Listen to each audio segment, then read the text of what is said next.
Hello, say cheers. ഇന്നത്തെ recipe സദ്യക്കൊക്കെ നമ്മൾ ഉണ്ടാക്കുന്ന ഒരു ബേസിക് റെസിപ്പിയാണ്. ഇന്ന് ഇഞ്ചിപ്പുളി ഉണ്ടാക്കുന്നതാണ് കാണിക്കുന്നത് കേട്ടോളൂ.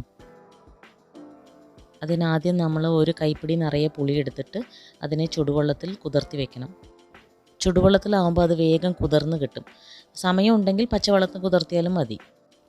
പൊതുവേ നമ്മൾ ഇഞ്ചിപ്പുളി വെക്കാനൊക്കെ പഴയ പുളിയാണ് എടുക്കുക. അപ്പോൾ കളർ കുറച്ച് ഡാർക്ക് കളർ കിട്ടും. അതിന് വേണ്ടിയിട്ട് പുളി നന്നായി പിഴിഞ്ഞെടുത്ത ശേഷം അതിനെ ഒന്ന് അരിക്കണം ഇതുപോലെ. പിന്നെ ഒരു പാൻ ചൂടാക്കിയിട്ട് അതിലൊരു ടേബിൾ സ്പൂൺ കറുത്ത എള്ളിട്ട് കൊടുക്കണം. എള്ള് ലേശം പൊട്ടാൻ തുടങ്ങിയ ശേഷം ഒരു ടീസ്പൂൺ ഉലുവ ചേർത്ത് കൊടുക്കണം. എള്ളും ഉലുവയും നമ്മൾ ഡ്രൈ റോസ്റ്റ് ചെയ്ത് എടുക്കേണ്ടത്. എണ്ണ ചേർക്കാണ്ട് ഇതുപോലെ ഒന്ന് റോസ്റ്റ് ചെയ്തെടുക്കണം. എന്നിട്ടത് മിക്സിയിലിട്ടൊന്ന് പൊടിച്ച് വെക്കണം. ഇതൊരു ഫൈൻ പൗഡർ ആയിട്ടില്ലെങ്കിലും കുഴപ്പമൊന്നുമില്ല.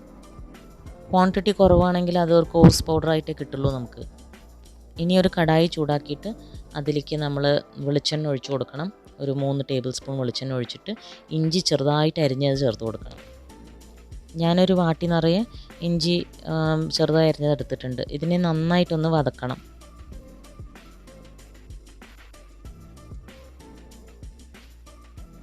ഇഞ്ചി ഒന്ന് വതങ്ങിയ ശേഷം നമ്മളൊരു അര വാട്ടി പച്ചമുളക് ചെറുതായി അരിഞ്ഞ് ചേർത്ത് കൊടുക്കണം. ഈ പച്ചമുളക് നല്ല എരിവുണ്ട്, അതുകൊണ്ട് എത്ര ഇഞ്ചി എടുത്തോ അതിൻ്റെ പകുതിയെ ഞാൻ പച്ചമുളക് എടുത്തിട്ടുള്ളൂ.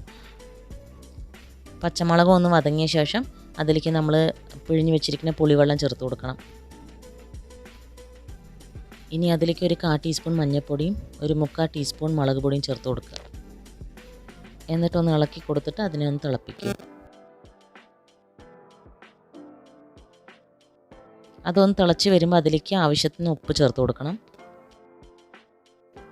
ഇനി നമുക്ക് ഒരു കഷ്ണം വെല്ലം അതിലേക്ക് ചേർത്ത് കൊടുക്കണം. കുറച്ച് മധുരം കൂടുതൽ ഇടുമ്പോൾ കുറച്ചുകൂടെ സ്വാദാണ്, അതുകൊണ്ട് ഞാൻ വെല്ലം കുറച്ച് കൂടുതൽ ഇടുന്നുണ്ട്. ഒരുപാട് പുളിയുള്ള കൂട്ടാൻ ഉണ്ടാക്കുമ്പോൾ നമ്മൾ കുറച്ച് ശർക്കര ഇട്ടിട്ട് അതിനെ ഒന്ന് ബാലൻസ് ചെയ്യിക്കില്ല ആ സ്വാദിന്.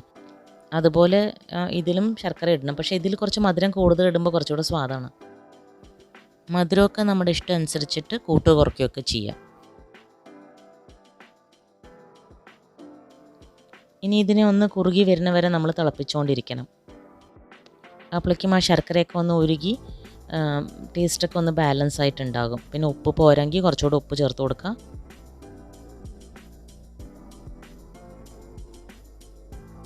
ഇത് ഏകദേശം ഒന്ന് വറ്റി വരുമ്പോൾ അതിലേക്ക് നമ്മൾ ചെറുതായി അരിഞ്ഞ് വെച്ച് കറിവേപ്പിൻ്റെ ഇല ചേർത്ത് കൊടുക്കണം.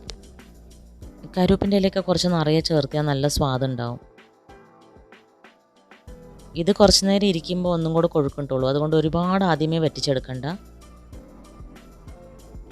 കൺസിസ്റ്റൻസി ഇതുപോലെ ഉണ്ടാകണം. ഇനി അറിയാതെ അത് കൂടുതൽ വറ്റിപ്പോയാലും കുറച്ച് വെള്ളം തിളപ്പിച്ച് ചൂടോടുകൂടി അതിൽ ഒഴിച്ചിട്ട് കൺസിസ്റ്റൻസി ഒന്ന് ശരിയാക്കി എടുത്താൽ മതി. അവസാനമായിട്ട് വറുത്തിടാൻ വേണ്ടിയിട്ട് നമ്മളൊരു പാൻ ചൂടാക്കിയിട്ട് അതിൽ വെളിച്ചെണ്ണ ഒഴിച്ചു കൊടുക്കണം. 2 ടേബിൾ സ്പൂൺ. എണ്ണ ചൂടായ ശേഷം അതിലേക്ക് 1 ടീസ്പൂൺ കടുക് ചേർത്ത് കൊടുക്കണം. കടുക് പൊട്ടുമ്പോൾ നമ്മൾ അതിലേക്ക് 2-3 വറ്റൽമുളക് എടുത്തിട്ട് അതിനെ പൊട്ടിച്ച് ചേർത്ത് കൊടുക്കണം. പിന്നെ കറിവേപ്പിൻ്റെ ഇല ചെറുതായി അരിഞ്ഞത് കുറച്ച് ചേർത്ത് കൊടുത്ത് ഒന്ന് ഇളക്കി കൊടുക്കുക.